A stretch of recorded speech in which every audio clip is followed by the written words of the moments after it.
Halo pembelajar hebat. Selamat datang di video pembelajaran implementasi kurikulum Merdeka. Belajar kreatif, aktif, mandiri, dan setara. Sebelum memulai pelajaran, pertama-tama kami ucapkan selamat kepada Anda yang telah menjadi peserta didik di PKBM Tanda Genap. Karena kami yakin bahwa Anda akan menjadi peserta didik yang hebat, terus semangat dalam belajar demi meraih cita-cita. Jangan lupa bersyukur kepada Tuhan Yang Maha Esa karena diberikan nikmat sehat dan keimanan.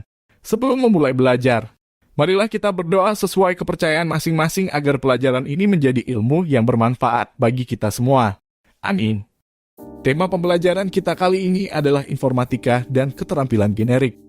Pelajaran teknologi informasi dan komunikasi setara kelas 10 SMA. Mari kita mulai pembelajaran pada bab 1 ini dengan memahami pengertian tentang apa dan mengapa informatika.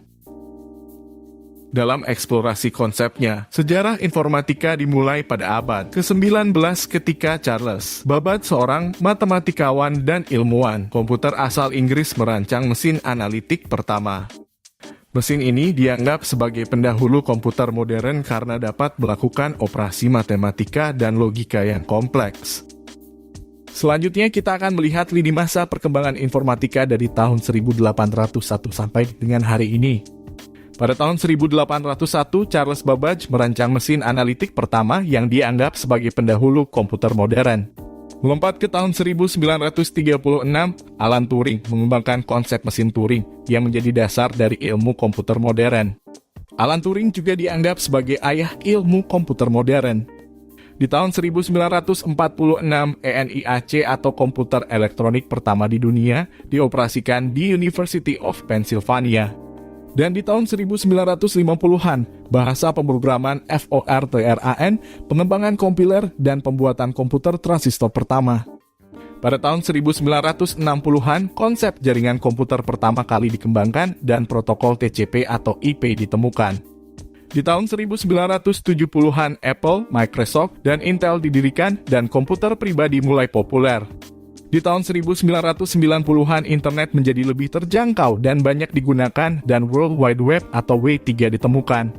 Di tahun 2000-an, perkembangan teknologi informasi semakin pesat dan inovasi seperti smartphone, media sosial, dan komputasi awan atau cloud muncul. Dan di tahun 2010, teknologi AI muncul dan semakin berkembang pesat, serta konsep Internet of Things atau IoT semakin populer. Pada tahun 2011, munculnya asisten digital Siri pada iPhone yang memicu revolusi dalam teknologi pengolahan bahasa alami. Pada tahun 2012, Google meluncurkan Google Glass, perangkat komputasi wearable pertama yang dikembangkan untuk digunakan dalam kehidupan sehari-hari. Di tahun 2015, munculnya teknologi blockchain yang memungkinkan terciptanya mata uang digital seperti Bitcoin dan Ethereum. Pada tahun 2017, munculnya teknologi augmented reality (AR) yang semakin berkembang dengan peluncuran Apple Arcade dan Google Archore. Di tahun 2020, dunia sedang terkena pandemi COVID-19 yang mempercepat perkembangan teknologi dalam banyak aspek, seperti telemedicine, e-commerce, dan pembelajaran jarak jauh atau online class. Dan pada tahun 2021, peluncuran teknologi 5 yang diharapkan mampu menghadirkan konektivitas internet yang lebih cepat dan lebih andal. Selanjutnya kita akan membahas pendapat para ahli tentang perkembangan informatika sampai saat ini.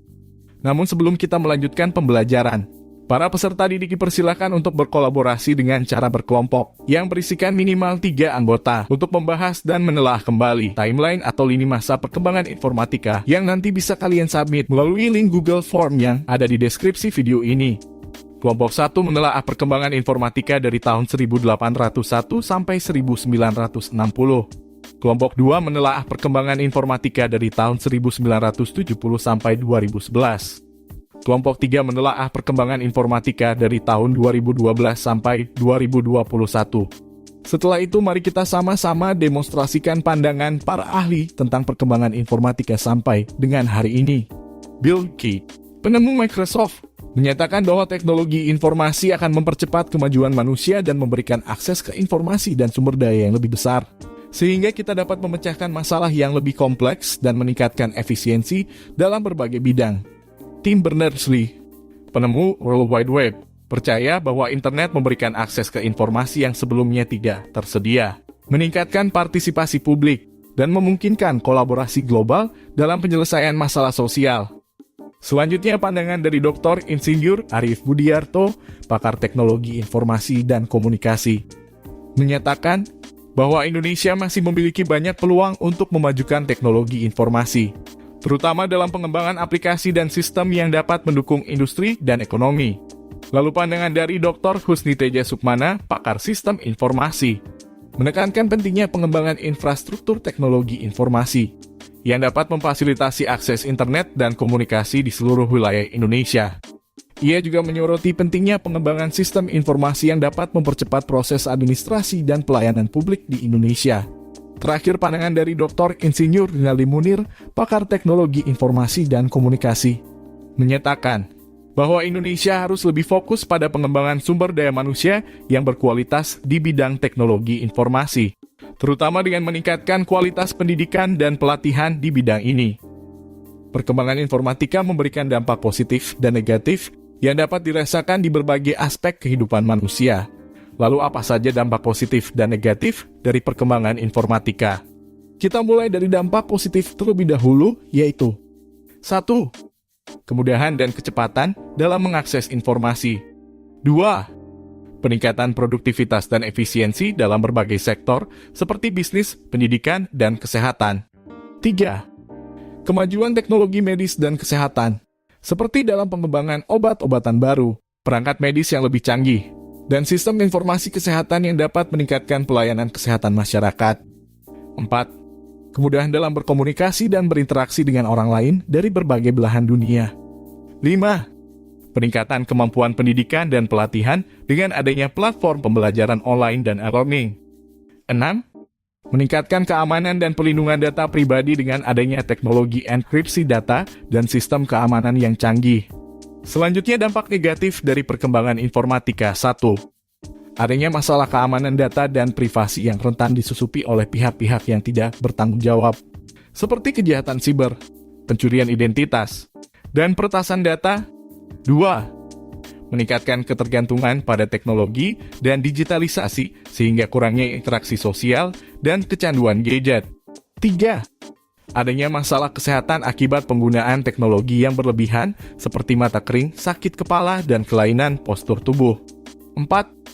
Perubahan pola kerja dan lapangan kerja sehingga terdapat perubahan dalam bidang industri dan kemungkinan hilangnya pekerjaan tertentu.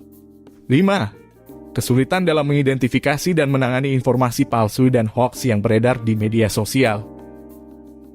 Namun, dampak positif dan negatif dari perkembangan informatika dapat dikendalikan dan diatasi dengan penggunaan teknologi yang bijak dan bertanggung jawab, serta pengembangan sistem dan regulasi yang efektif dalam menjaga keamanan, privasi, dan manfaat teknologi bagi kehidupan manusia. Setelah kita mengetahui tentang dampak positif dan negatif dari perkembangan informatika, selanjutnya kita akan mengetahui bagaimana informatika di era industri 4.0 atau di masa sekarang. Saat ini manusia hidup di era digital yang sering disebut industri 4.0. Dalam industri 4.0 banyak hal dilakukan oleh manusia dengan memanfaatkan mesin cerdas berbasis komputer dan internet.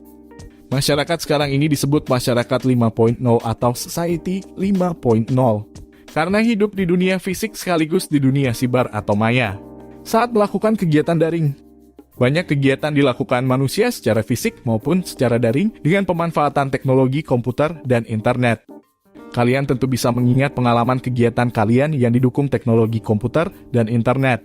Mulai dari berkomunikasi dengan media sosial, bermain game online, memesan makanan, memesan transportasi, mendaftar sekolah, belajar secara daring, dan sebagainya.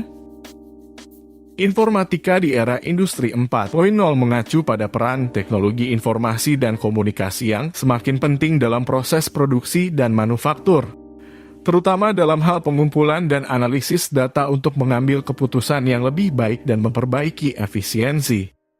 Beberapa aspek informatika yang memegang peran penting dalam era industri 4.0 antara lain: 1. Internet of Things atau IoT. Internet of Things memungkinkan perangkat dan mesin untuk terhubung dan berkomunikasi satu sama lain melalui jaringan internet.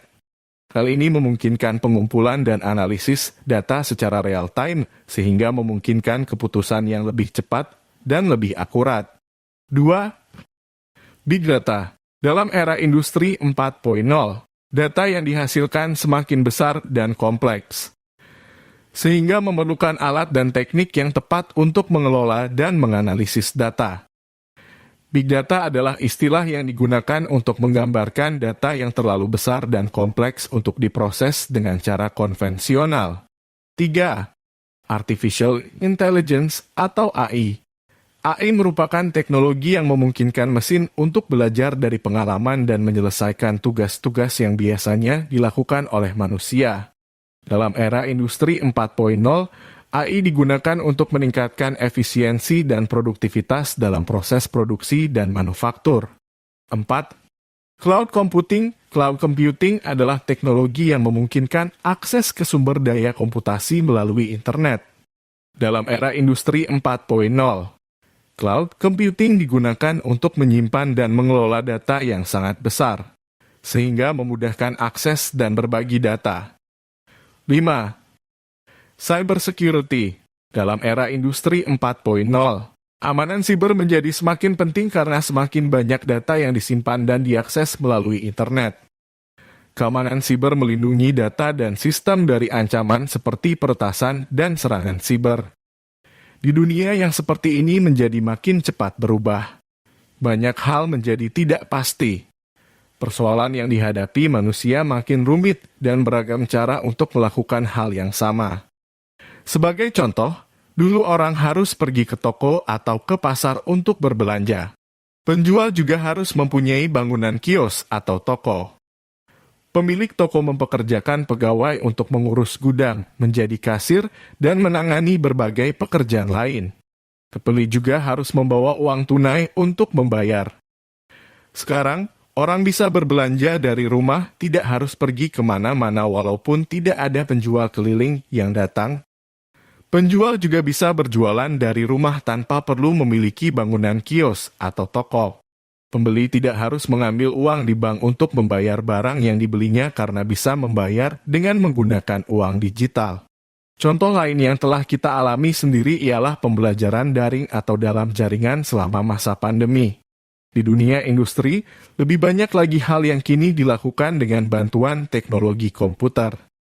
Segala sesuatu diselesaikan secara otomatis karena sudah ada robot-robot yang mampu mengerjakan pekerjaan rutin yang berulang-ulang. Cara orang melakukan kegiatan menjadi berubah karena teknologi komputer dan internet yang dimanfaatkan di berbagai bidang. Nah, situasi seperti contoh di atas memudahkan orang untuk melakukan kegiatan berbelanja, belajar, dan sebagainya. Namun coba pikirkan, bagaimana nasib para pekerja yang semula bekerja sebagai kasir, pegawai gudang, pegawai yang melakukan pengepakan barang di pabrik, teller di bank, dan sebagainya? Ada banyak orang yang kehilangan pekerjaan karena teknologi mengambil alih hal-hal yang biasa mereka kerjakan. Di masa depan, pasti akan lebih banyak lagi peran teknologi dalam kegiatan manusia. Mungkin juga akan makin banyak jenis pekerjaan yang hilang. Sebaliknya, pencipta teknologi itulah yang makin dibutuhkan. Sebagai anak muda, kita memiliki keuntungan dalam menghadapi situasi industri 4.0 karena kita sudah tumbuh dengan teknologi digital dan lebih akrab dengan inovasi baru. Berikut adalah beberapa cara anak muda dapat menghadapi situasi industri 4.0. 1. Pelajari teknologi baru. Siswa SMA harus belajar tentang teknologi baru yang muncul dalam industri 4.0, seperti teknologi otomasi, Internet of Things atau IoT, Big Data, dan kecerdasan buatan atau AI. Siswa harus memahami konsep-konsep ini dan bagaimana teknologi ini dapat digunakan dalam berbagai industri. 2. Tingkatkan keterampilan digital. Siswa SMA juga harus meningkatkan keterampilan digital mereka dengan belajar tentang aplikasi dan perangkat lunak yang digunakan dalam industri 4.0. Mereka harus memahami bagaimana menggunakan teknologi ini dan mengembangkan keterampilan dalam menggunakannya. 3. Tingkatkan keterampilan kolaboratif. Industri 4.0 menekankan pada kerja tim dan kolaborasi dalam lingkungan sekolah atau kerja. Siswa SMA harus memperoleh keterampilan kolaboratif dengan belajar bekerja sama dengan siswa lain dalam tugas-tugas dan aktivitas kelompok. 4. Kembangkan kemampuan problem solving. Keterampilan problem solving akan menjadi sangat penting dalam industri 4.0. Siswa SMA harus memperoleh keterampilan ini dengan belajar bagaimana menganalisis masalah, mencari solusi kreatif, dan memilih solusi yang paling efektif. 5. Tingkatkan keterampilan bahasa asing. Dalam industri 4.0, banyak perusahaan beroperasi di tingkat global dan memerlukan karyawan yang dapat berkomunikasi dengan berbagai budaya dan bahasa. Oleh karena itu, siswa SMA harus meningkatkan keterampilan bahasa asing mereka untuk dapat bekerja dalam lingkungan kerja yang multikultural. 6. Ikuti pelatihan dan kursus. Siswa SMA dapat mengikuti pelatihan dan kursus untuk memperoleh keterampilan yang diperlukan dalam industri 4.0, seperti pengembangan aplikasi, kecerdasan buatan, dan analisis data. Pelatihan dan kursus ini dapat membantu siswa mempersiapkan diri mereka untuk karir di masa depan. Dengan mempersiapkan diri dengan baik dan meningkatkan keterampilan yang diperlukan, siswa SMA dapat menghadapi situasi industri 4.0 dan mempersiapkan diri mereka untuk sukses dalam dunia kerja yang semakin berubah dan berkembang. Demikianlah pembelajaran kita untuk kali ini. Sampai jumpa kembali dalam episode belajar selanjutnya di Flexi School Jakarta. Belajar kreatif, aktif, mandiri, dan setara. Tetap menjadi pelajar kreatif, aktif, mandiri, dan setara.